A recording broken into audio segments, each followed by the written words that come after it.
Orang ini sedang membuat kandang ayam. Dengan keahlian membuat kandang ayam, dapatkan penghasilan 5 digit per bulan dengan mudah. Kandang ayam buatannya banyak diminati dan beragam gayanya. Saya akhirnya mengerti apa artinya ada bakat-bakat terbaik di setiap bidang. Dan dia membuat buku terlarisnya.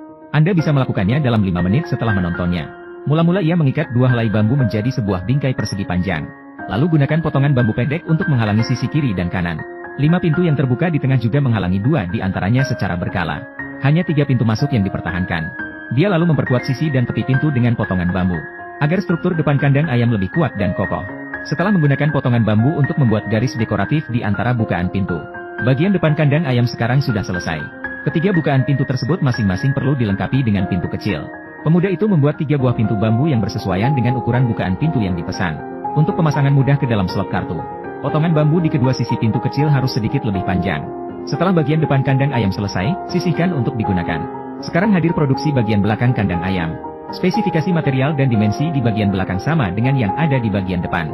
Letakkan saja potongan bambu panjang dalam bingkai yang diikat, dan tambahkan potongan bambu pendek untuk penguatan. Pada saat yang sama, garis-garis dekoratif yang sesuai dengan bagian depan harus dibuat di kedua sisi. Dengan cara ini, bagian belakang kandang ayam juga cepat selesai. Ukuran material pelat bawah kandang ayam sedikit berbeda, dan perlu diberi celah tertentu di antara potongan bambu yang panjang itu. Potongan bambu pendek yang dimasukkan pada saat yang sama perlu ditempatkan di bawah potongan bambu panjang. Fungsinya untuk memudahkan penyambungan bagian depan dan belakang kandang ayam. Pasang potongan bambu panjang di bagian atas dan bawah.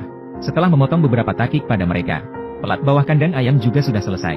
Bagian atas kandang ayam dibuat dengan cara yang sama seperti bagian bawahnya. Cukup gabungkan potongan bambu panjang dan pendek menjadi satu. Dan tambahkan potongan bambu pendek di tengah di kedua arah untuk penguatan.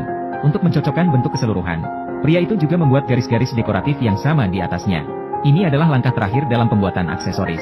Itulah panel samping kandang ayam. Karena panel samping perlu memiliki fungsi gaya pendukung. Oleh karena itu, pria itu menggunakan balok kayu sebagai kaki penyangga.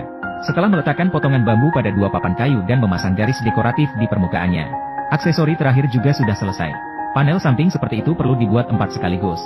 Jadi mereka bisa dirakit. Pertama, sambungkan dan kencangkan panel depan dan samping kandang ayam secara vertikal. Setelah keempat panel samping terpasang, kemudian letakkan pelat bawah di atas dan jepretkan bersama dengan bagian depan. Lalu sambungkan bagian belakang ke panel samping dan panel bawah secara bersamaan. Agar kandang ayam kuat dan kokoh maka pada bagian sambungannya perlu dipaku-paku besi untuk pengikatnya. Saat membalik kandang ayam, setelah bagian atas dipasang pada struktur utama, kandang ayam buatan tangan 3 kamar tidur ini sekarang sudah sepenuhnya dibangun. Mudah dibuat, nyaman dan praktis. Saya harus mengagumi keterampilan luar biasa anak laki-laki itu. Jadi bagaimana Anda menilai kandang ayam yang dibuat dengan tangan kosong ini?